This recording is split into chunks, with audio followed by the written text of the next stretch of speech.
students, I am Rama Devi, working as a chemistry faculty in Target English Medium School at Tadipatri. Today, I am going to explain this video for 9th class students. So, Is Matter Q chapter was totally completed. Today, I discussed the Think and Discuss question and answers. Think and discuss question and answers.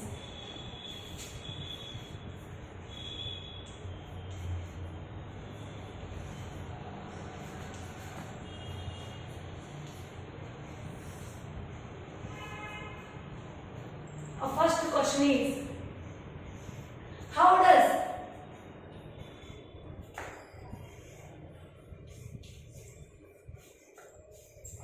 the washing machine, first think and discuss question, Anna. How does the washing machine squeezes out water?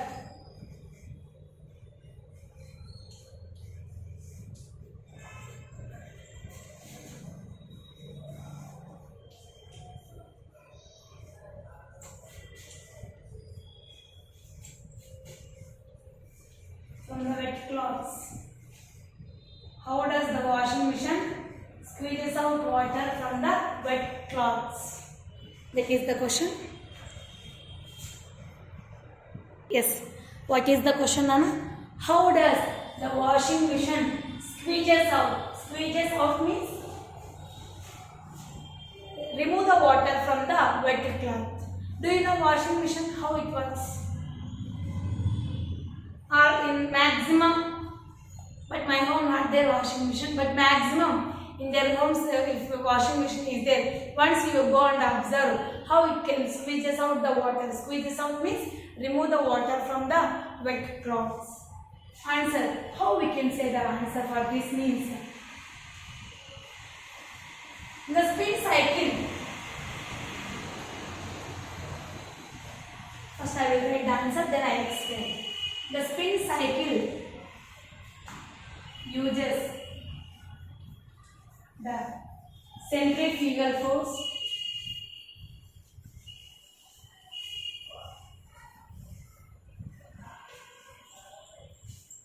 and whisk the water. Whisk means remove or squeezes, whatever word you can use. Whisk the water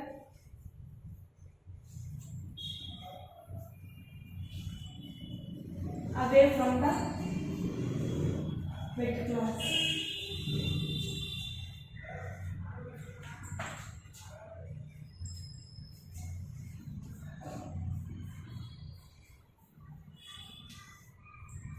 Now maybe here again. If it is also no problem, yes. The spin cycle uses the centrifugal force and whisk the water away from the wet cloths.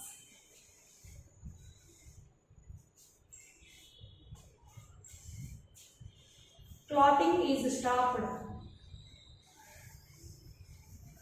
Clothing is stopped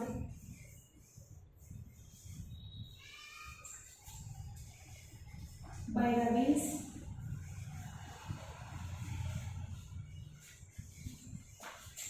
but water was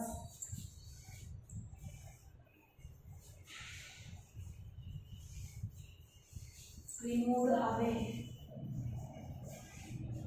to keep out away from the cloths.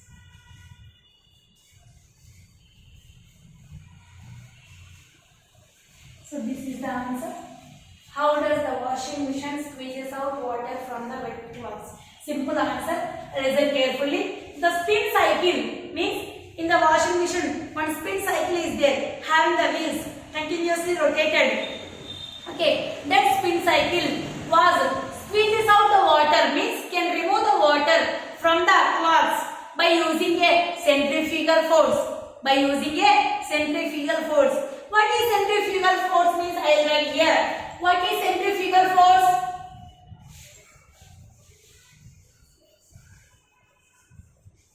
The force which can act far away from the center.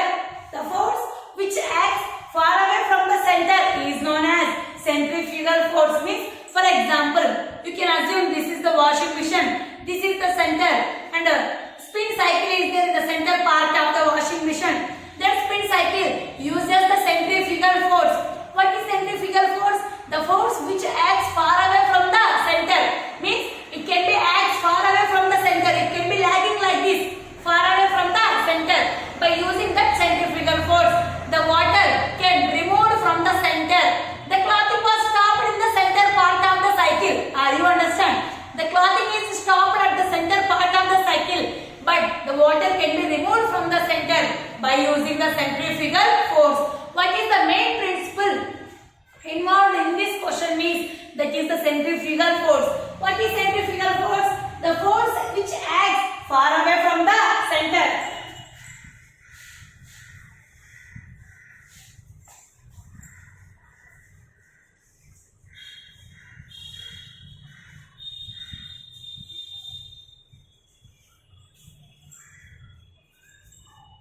Far away from the center. For this opposite force, centripetal force. Are you understand? Centrifugal force is it acts as far away from the center. Centripetal force is acts towards the center. Towards the center one force. Far away from the center one force. Far away from the center is centrifugal force. Towards the center is known as centripetal force. Petal towards the center. Fugal far away from the center. You must be keep in your mind. Centrifugal force is acts in the washing machine. By using this centrifugal force, the water which means remove and squeezes out. Also you write here. The water can squeezes out from the verticula. Verticulas are where those are presented in the spin cycle. The wheels are stopped the verticulas, but the water still continue to keep out the water from the verticulas at the center. Verticulas are the center. So you can understand easily by using the centrifugal force, the water can be removed from the verticulas. Clothing is stopped by the wheels, but the water was removed away from the cloth by using the which force? Centrifugal force. What is that? The force which acts far away from the center. What is centripetal force? You remember this point also. Centripetal force nothing but the force which acts towards the center. Towards the center one force, far away from the center one force. Okay. This is the first question. Yes. The second question is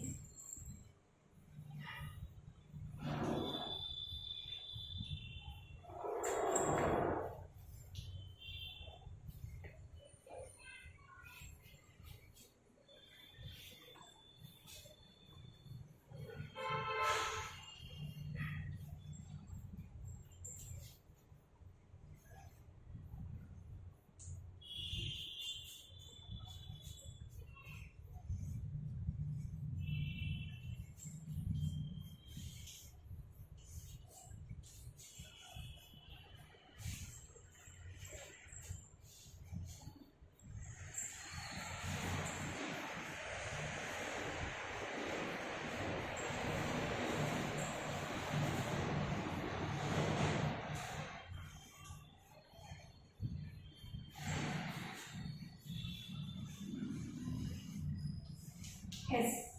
The statement is all the solutions are mixtures, but not all the mixtures are solutions. Discuss the above statement with the suitable examples like that. So the statement is all the solutions are mixtures. I already said to you, a solution must be contain the two components. One is the solute, another one is the solvent. Are you understand? A solution must be contain the two components. One is solute, another one is solvent. The two components are presented in any type of solutions are nothing but considered as mixtures. Nothing but considered as mixtures. Here, all the solutions are mixtures. Yes, all types of solutions are considered homogeneous mixtures. Homogeneous mixtures. But not all the mixtures are considered as solutions. Why? Because answer I will write, then after I explain it. Yes.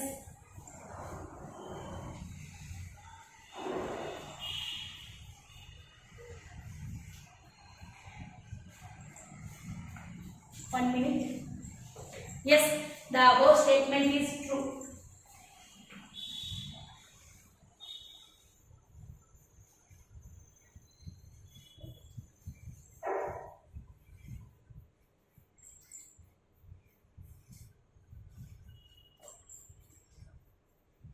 Because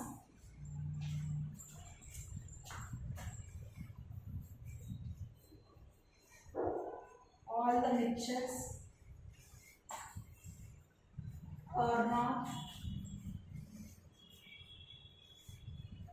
considered as solutions. That is, a solution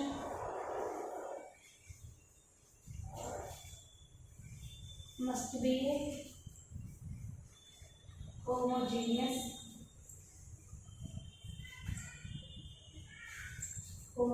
picture. But some of the mixtures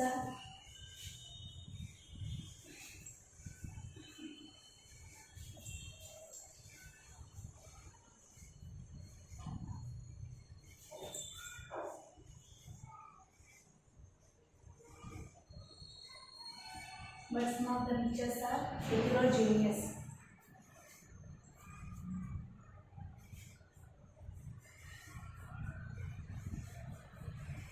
That heterogeneous mixtures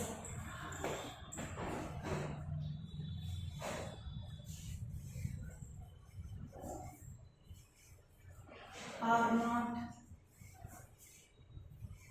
considered as solutions.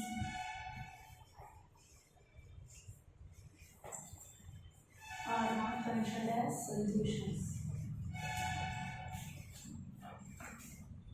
Yes, see the answer, ma? Yes, the above statement is true. Because all the mixtures are not considered as solutions. That is, a solution must be a homogeneous mixture. But some of the mixtures are heterogeneous. That heterogeneous mixtures are not considered as solutions. And also, you will continue this answer. I will rub the question here.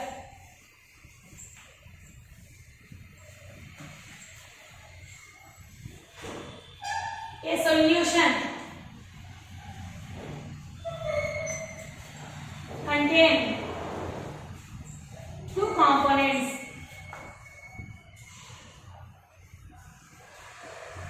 That is, a solute and a solvent.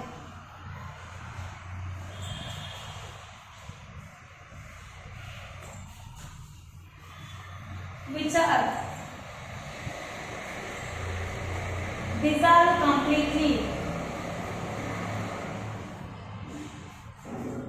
which are miscible completely. Dissolve or miscible, you write whatever you want.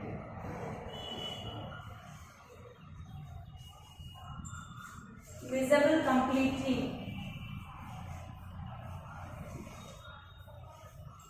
and form a homogeneous solution. Mixture or solution. So that's why the solutions are considered as mixtures. Those that must be homogeneous mixtures. But all the mixtures are not considered as solutions.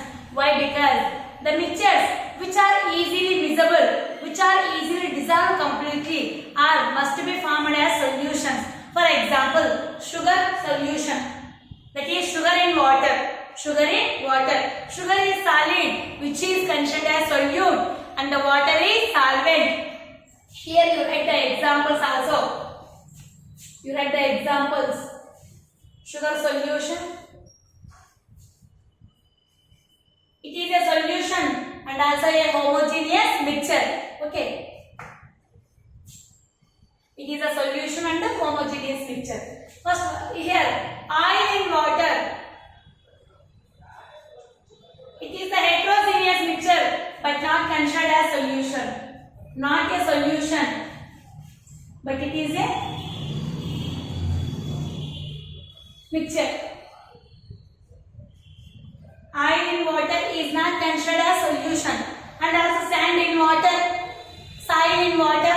It is a mixture, but it is not a solution. Are you understand? The lemonade, sugar solution, salt solution. These are examples for the solutions and also as well as mixtures.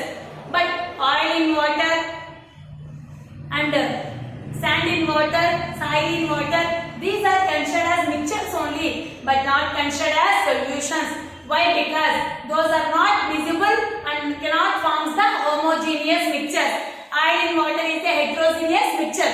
It is only mixture, but not a solution. A solution must be forms the homogeneous mixture. Nothing but the two components, that is solute and solvent, are completely miscible together. Nothing but are completely dissolved together to form a homogeneous mixture or solution. That's why all the solutions are considered as mixtures, but all the mixtures cannot be considered as solutions. This is the answer for that second question. You will write the example also. There I will write the example. Sugar solution is a mixture and solution, but oil in water not a solution, but it is a mixture only. Okay, like that we can say through examples also. You can understand easily.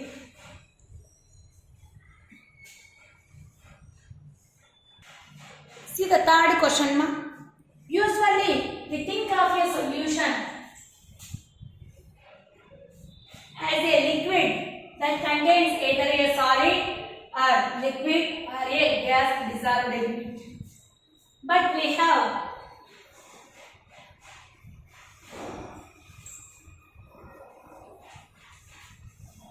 solid solutions also.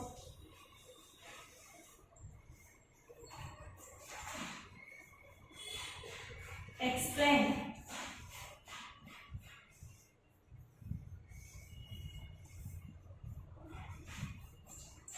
With examples. This is the question mark. Means usually we think of a solution. Means a solution contains. A solution is a liquid. A solution is a liquid which contains either a solid or liquid or a gas. But we have solid solutions are also. We have already solid solutions are also. Explain how the solid solutions are formed and how the examples are given for the solid solutions. This is the third question. Are you able to see? Okay. What we can say the answer? Simple one. The answer is very simple.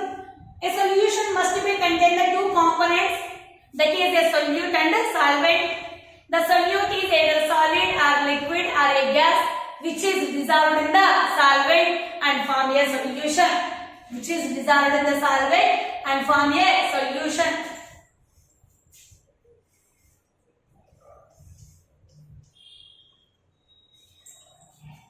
Contains two components.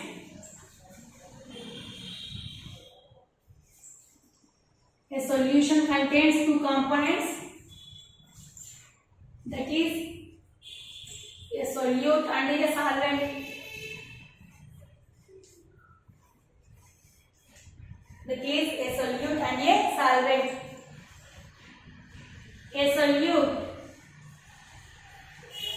is dissolved in the solvent.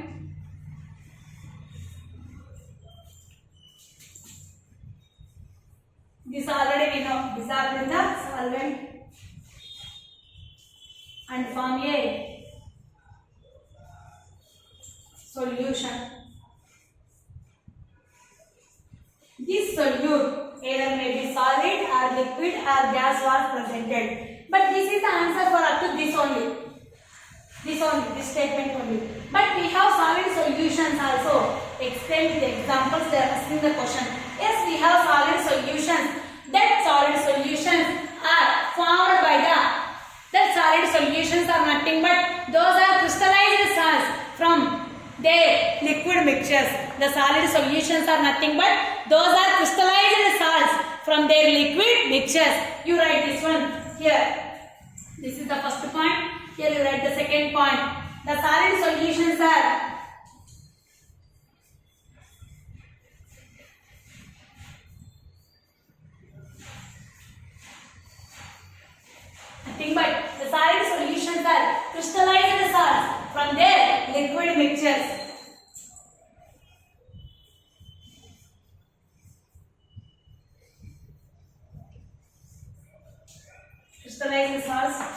their liquid mixtures.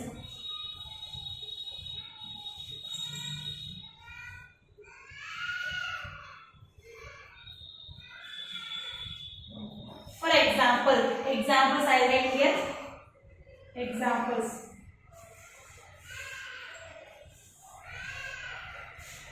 Metal alloys,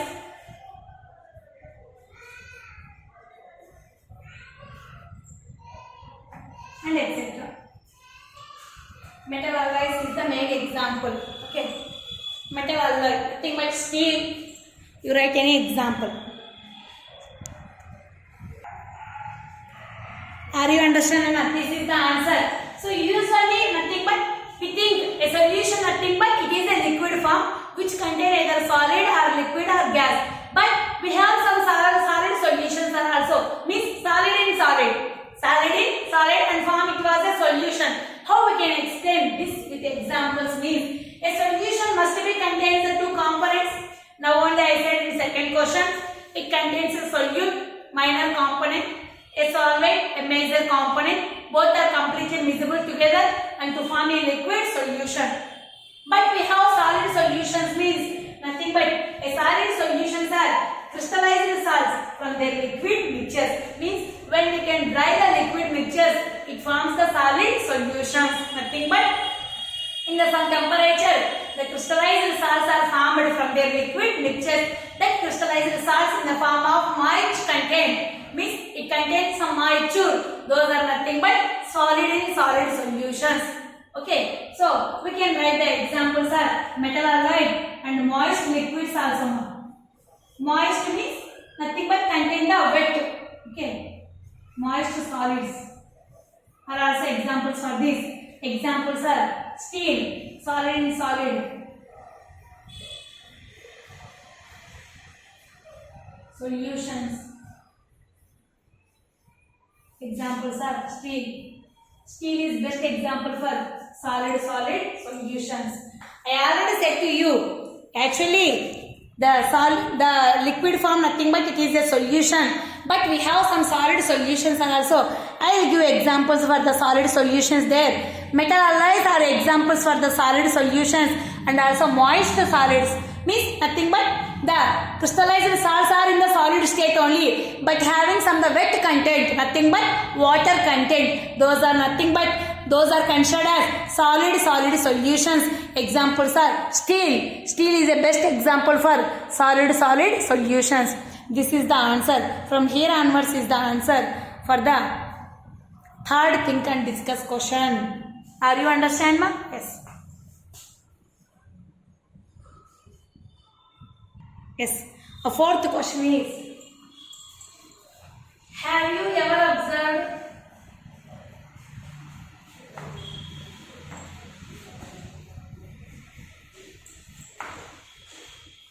the syrup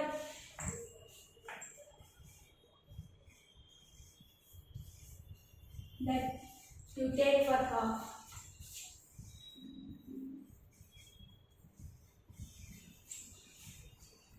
That you take for cough. Why do you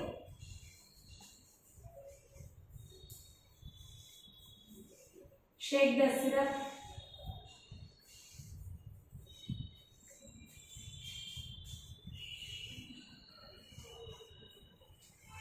before consuming? Consuming means taking up.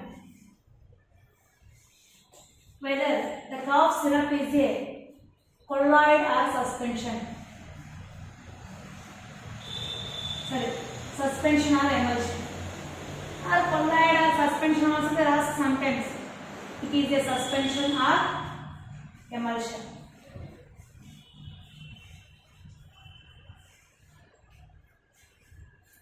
Have you ever observed the syrup that you take for cough? Why do you shake the syrup before consuming? It is a suspension or emulsion is a question.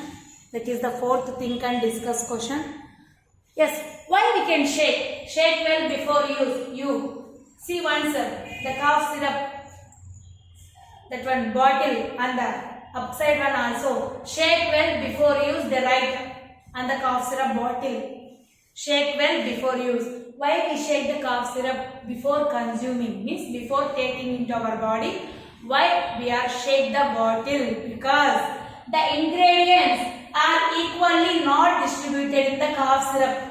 The ingredients presented in the cough syrup are not equally distributed. The down ingredients are presented in the upward liquid is presented. That's why before consuming into our body, the cough syrup must be shaked. If you shake that one, what happened? That the ingredients are uniformly distributed. By shaking the cough syrup, the ingredients are uniformly distributed. After uniformly distributing the ingredients, we are consuming means it is better to our body to reduce the cough or cold, whatever it may be. Okay. So what happened in the cough syrup? Yes, we observe the cough syrup. The cough syrup ingredients are not uniformly distributed. So we shake the cough syrup. The ingredients are uniformly distributed. That's why first we can shake the syrup before consuming. So it is a suspension or emulsion. We know already. The chalk paste powder in water. Already I said in past video. The chalk paste powder in your water. It is a suspension or emulsion. It is a suspension. When you shake that one, the particles are uniformly distributed throughout the solution. But you cannot shake that one. You can undisturb the solution. What happened? The ingredients are presented at the bottom of the beaker. So same like that here also. Cough syrup. You shake the syrup means what happened? The ingredients are uniformly distributed. Otherwise you cannot disturb the syrup means what happened? The ingredients are presented at the bottom of the syrup bottle. So compulsory it is a suspension. But the suspended particles are presented at the bottom of the syrup bottle. What is the answer? Why do you shake the syrup before consuming? If you shake the cough syrup bottle, the ingredients are uniformly distributed.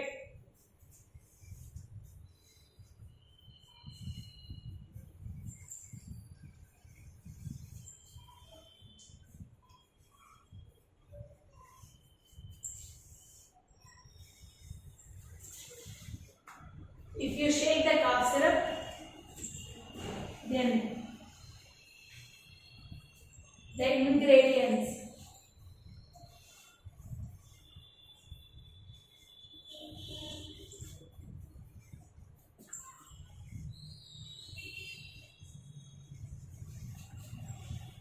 uniformly distributed. The ingredients are uniformly distributed. So we must shake the cough syrup. So we must shake the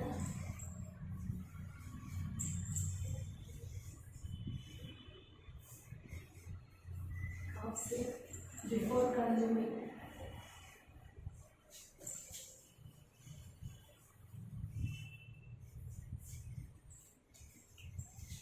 This is the first one. Second point is cough syrup is a suspension.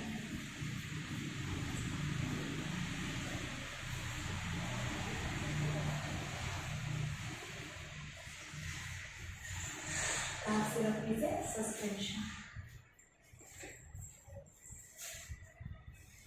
So cough syrup contain the ingredients at the bottom of the bottle. After shaking the bottle, must be the ingredients are uniformly distributed throughout the solution. So we must shake the cough syrup before consuming. Otherwise, the ingredients are presented at the bottom of the bottle means it is not quickly cure our cough or cold, whatever it may be. So must be we shake the cough syrup before consuming. So second question what they ask, if the cough syrup is a suspension or emulsion. So must be the cough syrup is a suspension. It is not a emulsion. Are you understand ma? Yes. I already told to you emulsion is a liquid in liquid. Example is milk. Okay. Yes. This is the fourth question. Last question. Fifth question is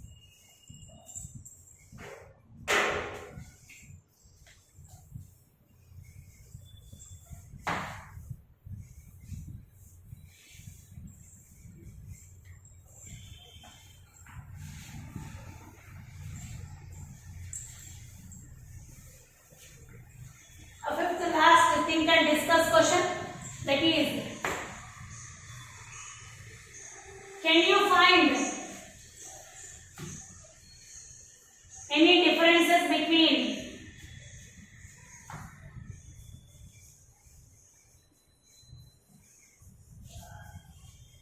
a true solution and a colloidal solution?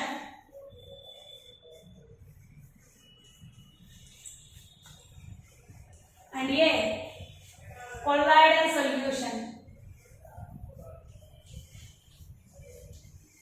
Can you find any differences between a true solution and a colloidal solution? Answer is yes. We find the differences between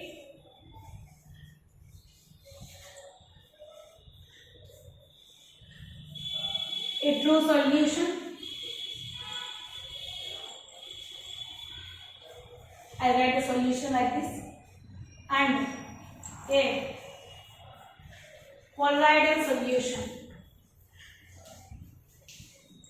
Differences are, first point, a true solution is a homogeneous mixture.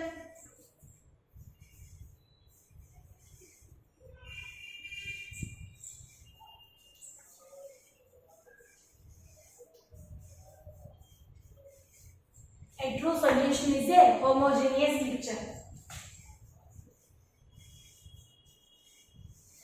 But a colloidal solution is a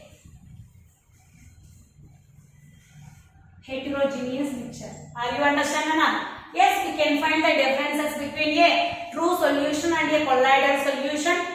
Okay, what are the differences between those? Means first point, a true solution is a homogeneous mixture. The particle size is very too small, which is uniformly distributed throughout the solution. That's why a true solution is considered as a homogeneous mixture. But a colloidal solution is a heterogeneous mixture. It is look like as a homo, but it is exactly a heterogeneous solution. A true solution is transparent.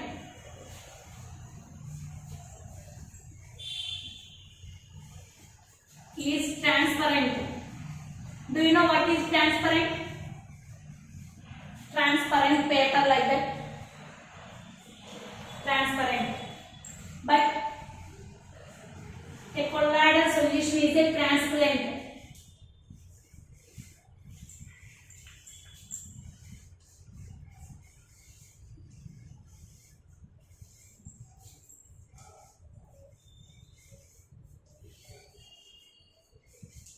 So, two differences we can find out easily. A true solution is a homogeneous mixture, but the colloidal solution is a heterogeneous mixture.